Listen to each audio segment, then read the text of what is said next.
So this is parsha what? Okay, so this week we read parshat Vayechi. It's the last parsha in the Chumash Bereshit. We're finishing the first book, and we will say Chazak Chazak V'nit Chazek this week. So let's see what we have in this parsha. It begins with Vayechi Yaakov, that Yaakov lived 17 years in Egypt because he found out that Yosef was still alive, and he said, "I want to see him before I die." And so he had him come down to Egypt, and he sent him agalot, and he proved to him that he's still keeping the laws, very adherent to the Torah, and he even remembers what his father had taught him before he was sold, which was at 17 years old, and here he's already 39 years old. And so he tells his father, come down. He came with all the brothers and with everything they have, and they're moving to Egypt.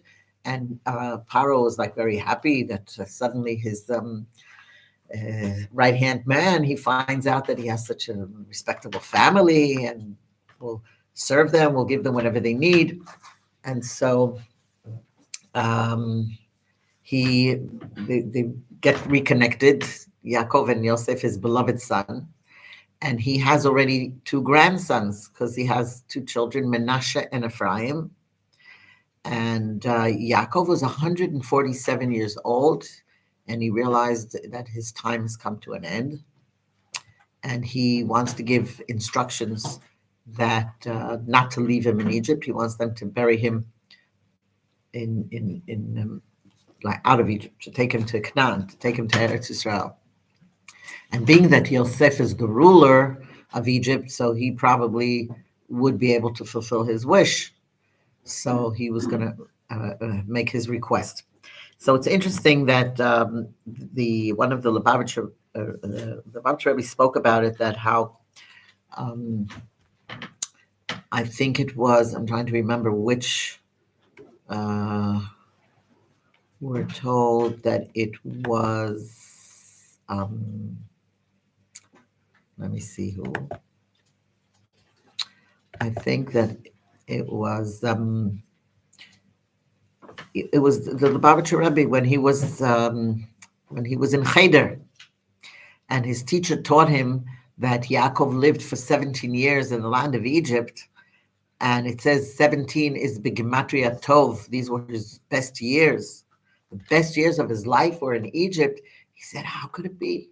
He came home and he asked his grandfather, and he said, how could it be that the best years of Yaakov were in Egypt, in Mitzrayim? So Rabbi Shner Zalman answered him and said that we learned that before Yaakov went to Egypt, it said, Shalach lefanav et Yehuda. Lehorot lo taderach. Why did he send Yehuda in front before him? He sent him like to show the way to Goshen. And basically he asked Yehuda to establish a yeshiva, so that before he came to Egypt, there was a place of learning Torah, of Jewish study. So if one studies Torah and it brings you close to Hashem, then it doesn't matter where you are. You can even be in Egypt and live a true life. That's what I say about Eilat. You can live in Eilat and you can be close to Hashem. So this was a very important message that he sent Yehuda in front before him, lehorot, from the word hora'ah, to teach, to have a school. You have to have a school and you have to learn. When the previous Rebbe came to America, and he said, America is not any different. This was after the Shoah, and there were people were sort of like, you didn't see people with beards, and they sort of left, they were very, very religious when they were in Europe. And then after the Shoah, they sort of like just, threw it off. They became, Shmuel became Sam, and this one they made their English names, and they made themselves look just like everybody else. We're here in America, the golden land, it was the land of gold. They thought there was going to be a different future for them. And the previous Rebbe came to America and he said, America is not any different. And in America, we will have Yiddishkeit, we will have Judaism. And he established, that's when he started sending out his emissaries, and they established in every city, in every corner. I know that my father-in-law was one of the first ones to be sent to, he was sent to Worcester, and he was sent to other places, to even sent him to Lithuania. They sent him all over the place to establish Jewish schools. When my grandfather didn't have a beard when he came from Poland. He was very religious, but and his children became Lubavitch. They became close to the Rebbe, and they grew beards, and they became like Hasidim, Lubavitch Hasidim, and they lived in Brownsville at the time. I don't know if you know that it's like the Rebbe's situated in Crown Heights in Brooklyn. So this was a different section of Brownsville where a lot of Jews lived. And so my mother's brothers thought, that my father actually, my grandfather comes from Babroisk, from Russia, and he learned in Lubavitch. So he came to New York to be near the Lubavitch Rebbe. Yeah. And so my father, was a bunch with a beard, and they thought it would be a good shidduch for my mother. And his father his brother actually had a rental car service. So every time he came with a different car, and people in the neighborhood was saying, "Wow, with a beard," probably because he has a lot of money, which he didn't. But anyway, the shidduch came about, and that's how the whole family became. And my grandfather grew a beard, and the Rebbe actually made their chuppah. He was Masada Kedushin.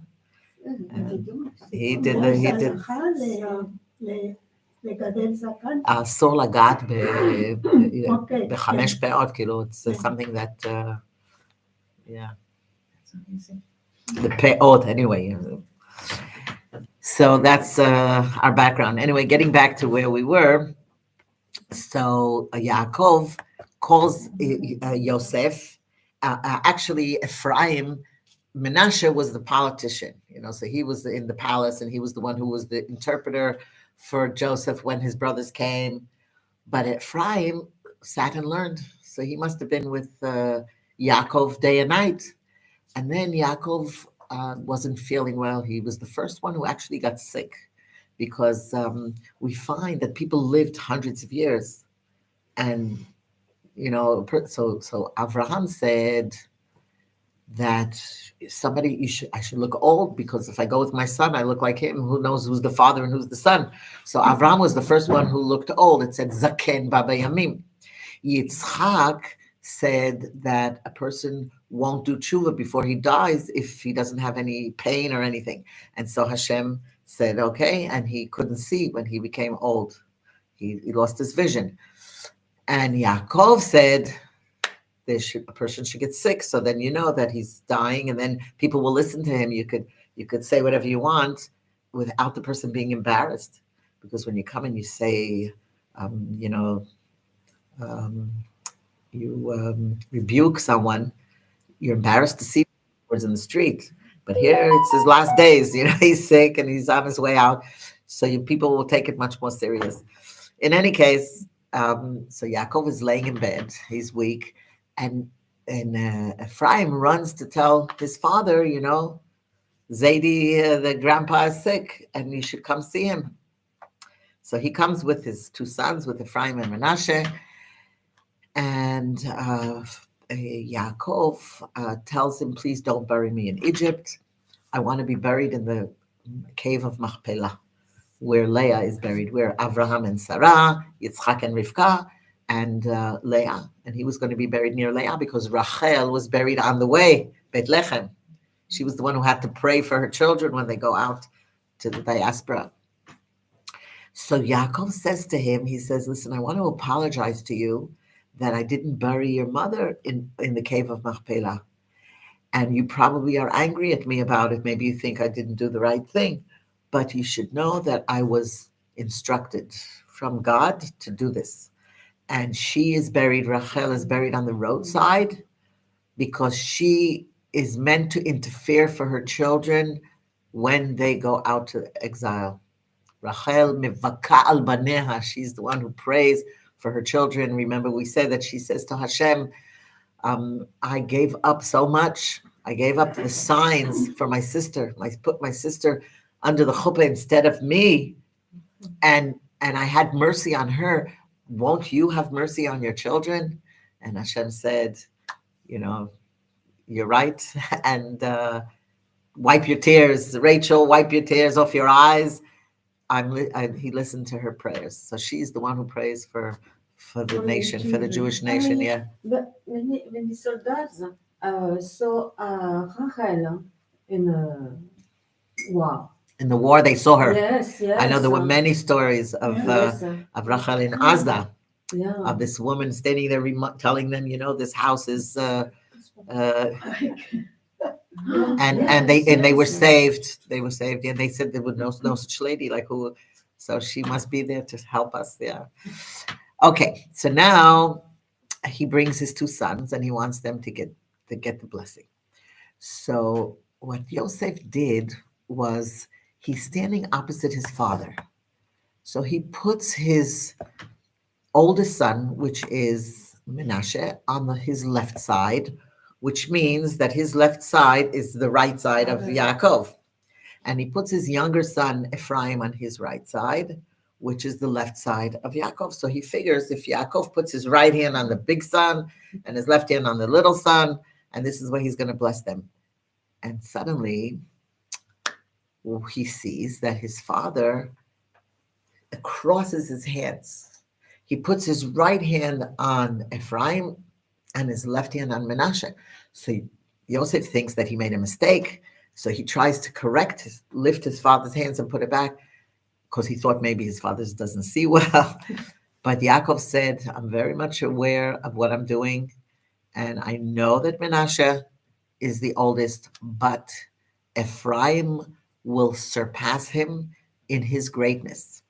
And we know that from Ephraim came Yehoshua ben Nun. Yehoshua ben Nun was the leader after Moses. He was the one who took them out of Egypt at the end. He was the one who crossed the Yarden and brought them into Israel.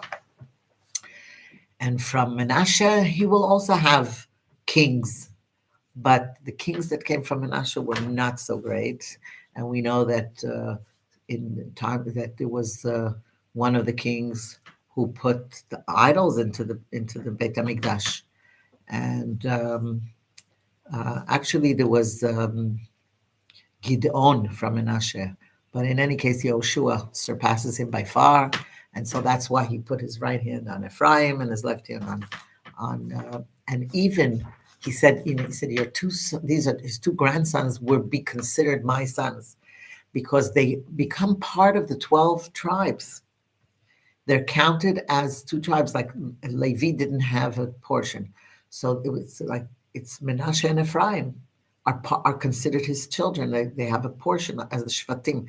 Any children who were born later were not considered his children, but Ephraim and Menashe were. And whenever a father blesses his children, like Erev Yom Kippur, or some people bless their children on Friday, Erev Shabbat, they say, Yevarech Hashem, Yesimcha Hashem, Ke Ephraim or Ke Menashe. And Ephraim comes first, always. Even though he's the youngest, we say, Yesimcha Elokim, Ke Ephraim or Ke Menashe. This was like the blessing that everybody gives their children, because they were so great. What are the children of Benjamin? The sons of Benjamin is, I think Shaul, the king Shaul was from Benjamin. Ish Yemini, Mordechai. Mordechai. Ish Yemini from Benjamin. Okay, now, so Yaakov wants to tell them when Mashiach is going to come, but Hashem took away his prophecy at that moment, and it says it's a parshat stuma. What a parshat stuma means, that at the end of every portion there's a space, and between this portion there's no space. So what's interesting is that that a the commentaries tell us that the reason it's satum, why is it closed, is because he wanted to tell them and then he couldn't. So he started blessing them. He gave them all his children blessings. He also reprimanded them, the first few. And another reason is that when Yaakov passed away, their situation in Egypt became worse. In other words, it was the beginning of the exile was when Yaakov passed away, even though it actually started when Levi was the last one to pass away. When all of his children passed away, that's when a new king arises. We'll see that next week in Chumash Shmot. Suddenly, a new king who doesn't know Yosef, and the whole situation changes, and they start making them work and making them, and they have to build the cities. And till then, everything was fine. They gave them Goshen, they gave them this whole land because they said that they are shepherds, and shepherds need a lot of grass. You need a lot of land for all your animals, and they received it. So Yaakov has no choice, but he has all his children gathered around him.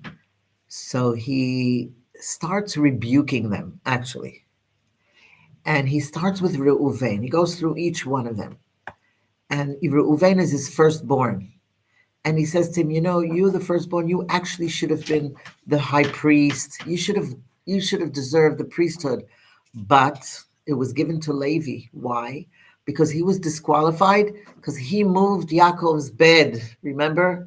He moved his bed from when after Rachel passed away, from Bilhah to his mother Leah. And you don't mix in with a tzaddik's bed. It says that the Shekhinah, God's how do you say the Shekhinah in English? Like God's presence is upon his bed, and that's why when Yaakov tried lifting himself when Yosef came, like he got the strength. It says he turned around because the Shekhinah, he was like turning to the Shekhinah, to the God's presence, is above his bed. So that was Reuven's what he told Reuven. Then he spoke to Shimon and Levi. Shimon and Levi, we know they were known for their violent nature because they were the ones who they slaughtered Shechem. When Shechem did what he did and raped their sister Dinah, so they made the whole plot and they said to them, you have to have a Brit and you do the circumcision. And then when they were all like on their third day, when they're all weak, they came and they slaughtered them all. So Yaakov says, you put me in a situation where it was like embarrassing because Yaakov had no idea. They didn't even tell him about it. Not that they did something bad because maybe they deserved it. But he said to them that I'm going to separate you. He separates them because Levi's descendants don't have a territory. They don't receive a territory. They're split up among all the tribes. There were like 40 something cities where they were given like a chatzer. They were given a place to live and for their animals. But and they served Hashem they served in the Beis Hamikdash and in the Mishkan. But that's Levi. Shimon, they became teachers, and by being teachers, they would go around teaching in different places. So they also spread out. So he says, "I'm going to separate you. The two of you together is scary, They make balagan, yeah. They might, the two of them together could have killed Yosef. Like they were so angry." And he said, let's separate you two. Shimon also had a very bad descendant. The story with Zimri and the Midianite was from Shimon, was from Shevet Shimon. Then he goes to Yehuda. Now Yehuda hears that his father's rebuking his brothers. He says, he's soon going to tell me, what did I do with Tamar? The whole story with Yehuda and Tamar. So he takes a step back and Yaakov says, no. You come, Yehuda, you're going to be the leader. Yehuda is the leader. He has leadership qualities until the days of Mashiach. Mashiach comes from David, from Yehuda. King David comes from Yehuda. So it's going to end up with the leadership goes throughout till the days of Mashiach. So that was Yehuda's bracha. Then he spoke to Zvulun. Now Zvulun has his territory on the seashore. And they were involved with, they were traders and they were businessmen. So they would, they had their ships, and they would, I guess, barter. They would barter. Like you buy stuff and you sell stuff and you work and trade, and they made money, and they held up Yissachar's. Yissachar would sit and learn Torah, and they paid for it. So they made like a deal. Zvulun and Yissachar. Zvulun they're the ones who made money, and Yissachar focused on Torah study, and from Yissachar came the Sanhedrin. They came all the Talmidei Chachamim. They sat and they learned Torah. They were the halachic authority for the Jewish nation. So Zvulun would support them. And from here we see that somebody who supports Torah scholars, it's as if they get a portion in their learning. So they had a deal together, Zvulun and Yissachar. And then there's Dan. So Dan, it was very strong. You know who came from Dan? Shimshon HaGibor. Samson, he was very strong. And we know the story about how he held the pillars and he killed everybody that was on top. So he was from Dan, and were very strong. They were it's a Dan HaMe'asef et Kol HaMachanot. They were the ones who went in the back because they were a big tribe, and they would gather everything that anybody left, and they were also the strong ones. So if anybody started up with them. God means troops. And they say that God, his descendants, will be the first to lead the battles when they conquered the land of Israel. So when they went to war against those who were in Canaan at the time, God, it says, God gedud yigudenu, that all of his troops came back. None of them were killed in the war. They were the strong troops. They led the battles. Then we come to Asher. Asher, it says, they had a lot of oil. They had fertile olive groves, and they provided all of Israel with olive oil. And I once told you the story about somebody who came to buy oil, and he filled up his trucks or whatever. He told him to come home. He said, wait till I finish. And then he went home and he washed his hands and his feet. And then they brought him a bowl of oil, and he soaked his feet in oil and his hands in oil. And he said, filled up his trucks, like lots of oil. Then he said, do you need any more? And whatever it is, they were they had an abundance of oil. Olive?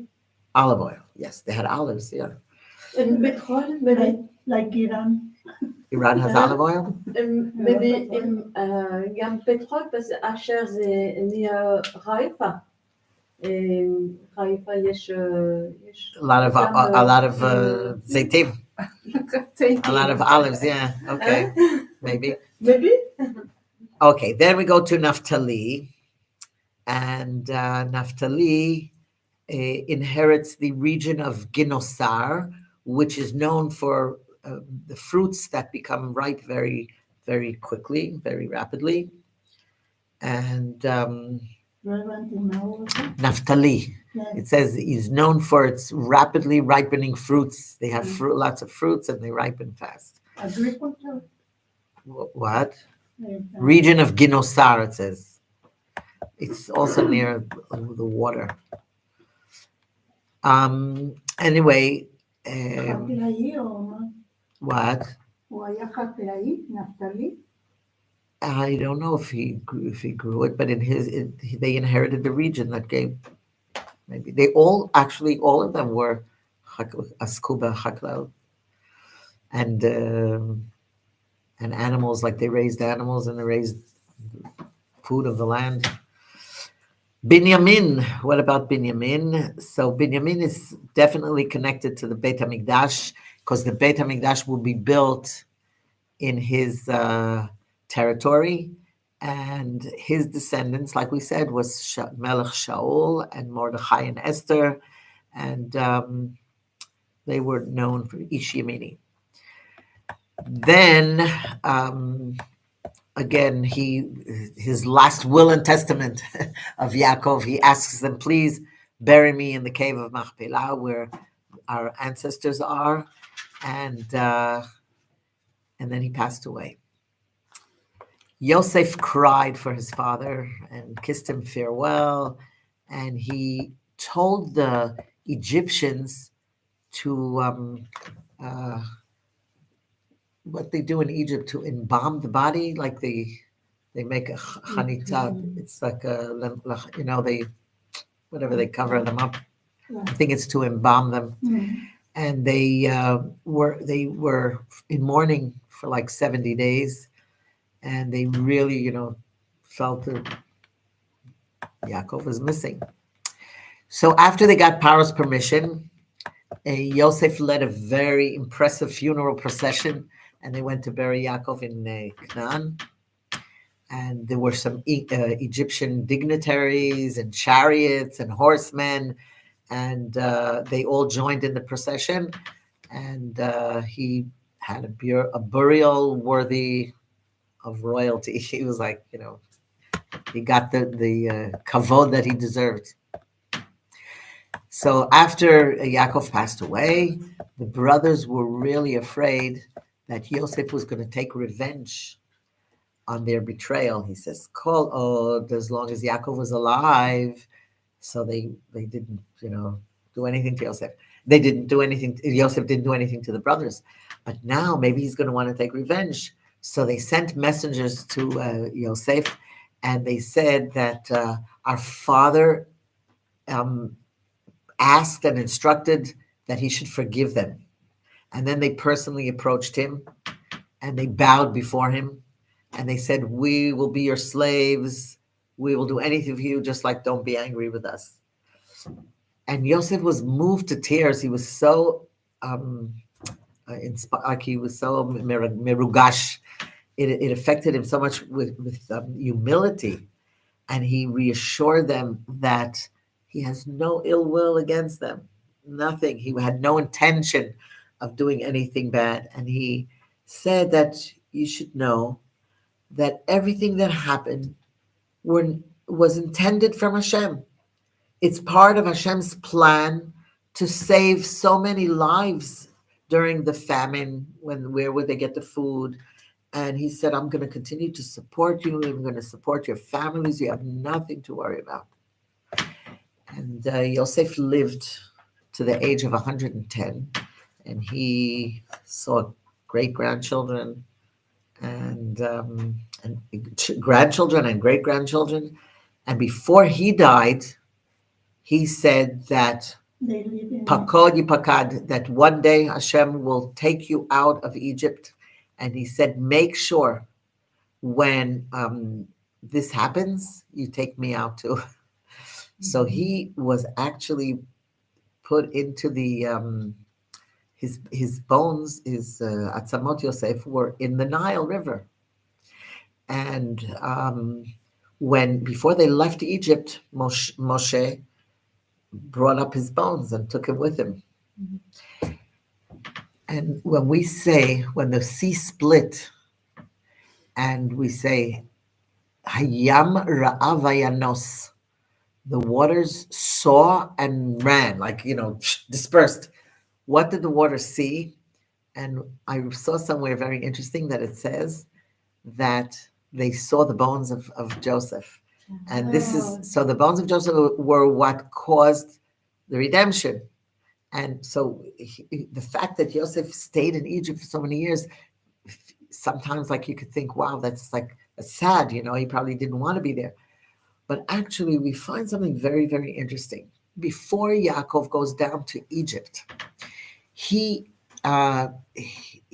says to Hashem, am I doing the right thing? I'm going down to Mitzrayim. And Hashem says to him, Al tira Yaakov, do not be afraid. Now Yaakov didn't say he was afraid. He said he was upset. Like Hashem should have said, Al titzta'er, don't be upset. Why does he say don't be afraid? And commentaries on there say something very interesting. And they say like this, that to be mitzta'er, to be upset about being in a place like Mitzrayim is a good thing. Because if then you have the drive, you want to get out. If you're like happy where you are in the exile, then you won't even, you have no CPR, like you're not even looking forward to getting out. That's not a good idea. Don't be afraid because Hashem is with us. But to have this urge to get out of the exile definitely should exist. That's why Hashem didn't say, Al titzta'er. You should be mitza'er. It should hurt you that you're still in the diaspora and the Holy Temple is not built yet and Mashiach didn't come, and this is what we're waiting for. This is what we're praying for every minute of the day. It says Ki lishuatcha kivinu kol hayom. Every minute of the day we're asking and praying. We say it in the morning and we say it in the afternoon and we say it in the evening. We keep asking Hashem, please redeem us. Redeem us. We want to see have the redemption.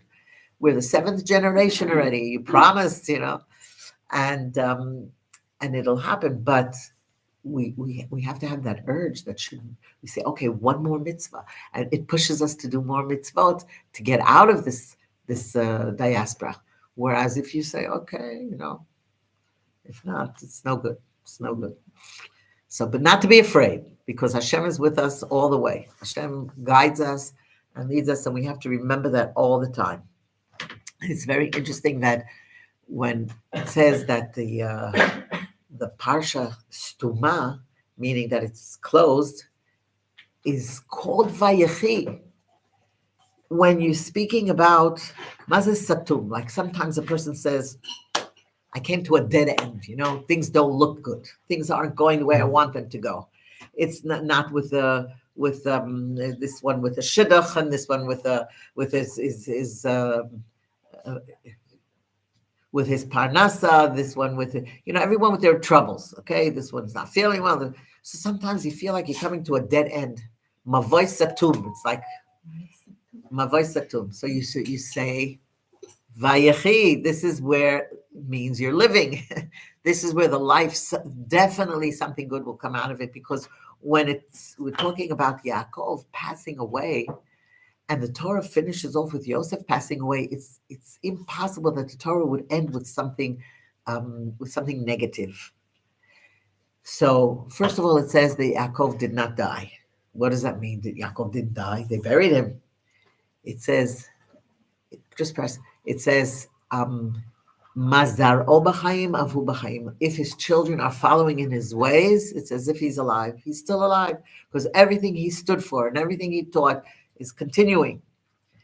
And when it says Titen emet liYaakov, if you take the letters, it's Yaakov lo met. Okay, Yaakov. Emet liYaakov, Yaakov lo met. It's emet liYaakov. You understand what I'm saying? If you say the word emet is aleph mem taf, emet is truth, and it says that Hashem gave Titen emet liYaakov. Wow. So what is the truth? If you turn the letters around, you have Yaakov, and then you have the lamed, and the aleph is lo, and the mem and the taf is met. Yaakov lo met. It's the same letters. Lo met, like he didn't die. Yaakov is still alive. And we see it because we are Bnei Yisrael. His name is Yisrael, right? We are his children. Bnei Yaakov, Bnei Yisrael. Yaakov lo met, זה למד, איפה הוא למד? Emet liYaakov. אמת liYaakov, ליעקב. yes. So, so we end off saying that. זה magnifique. Mm-hmm.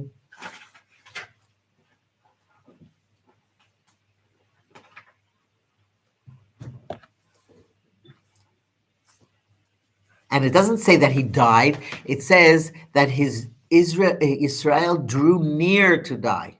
Ilu says the days of Israel drew near to die, but doesn't say that he died, because the tzaddik doesn't die, the righteous do not die,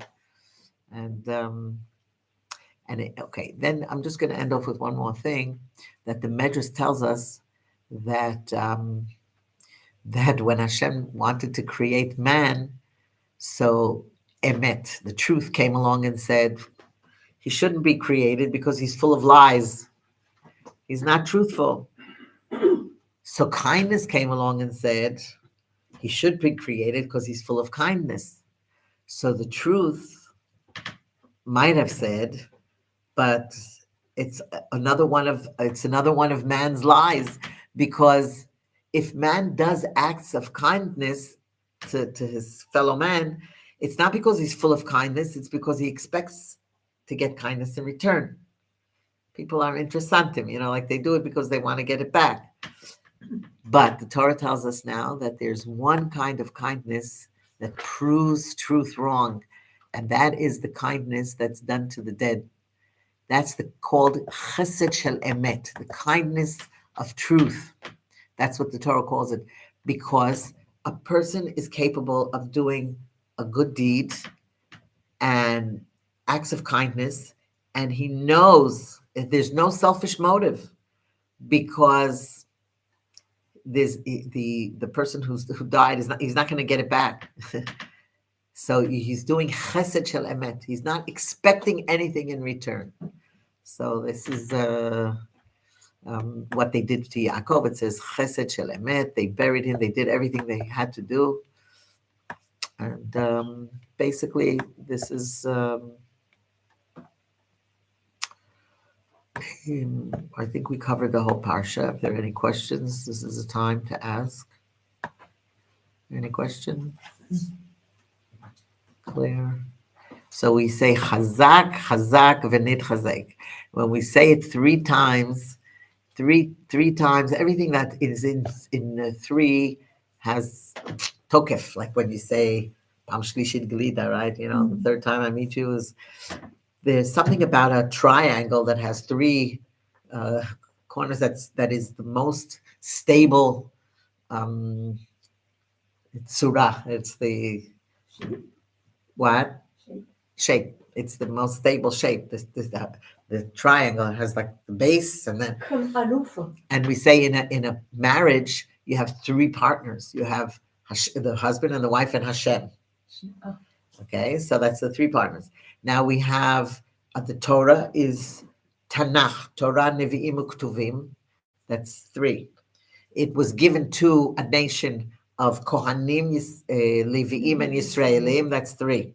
It was given in the month of Sivan, which is the third month from Nisan, Iyar, Sivan. And it was given on the third day that they came to Har Sinai.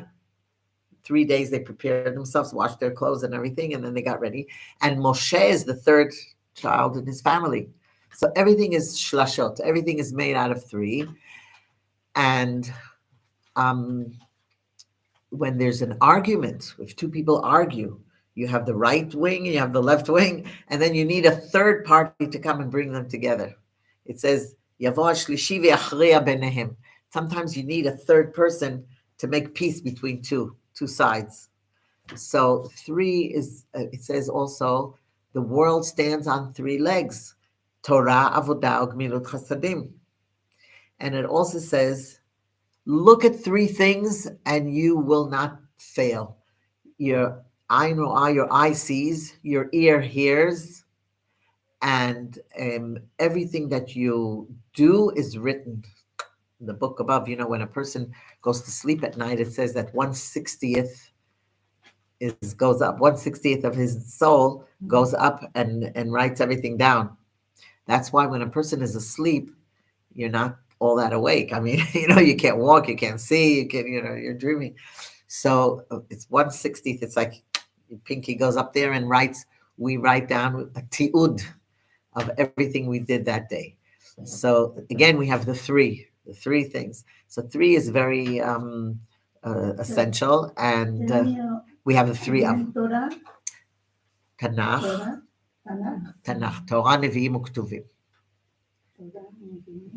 And it's the Torah, the prophets, and the scriptures. Il y a Abraham Avinu, Abraham, Yitzchak, and Yaakov. שלוש. Yeah. So there's like the three pillars. And so now when we finish the parsha, we say, Chazak, Chazak, V'nit Chazek. You know, it's like, it gives a lot of strength. The third time you say it's, and we continue on to Shemot. Hopefully, we know that the parsha has a connection to what happens in our life, and we are definitely ready for the exit of this galut. So it should happen very speedily. אבל גלות זה גימל, גימל זה שלוש. וגיבור גם. Yeah. מה השם של הפרשה היום? Vayechi. Vayechi, this is where the life begins, even though it sort of ends physically, but this is where it begins.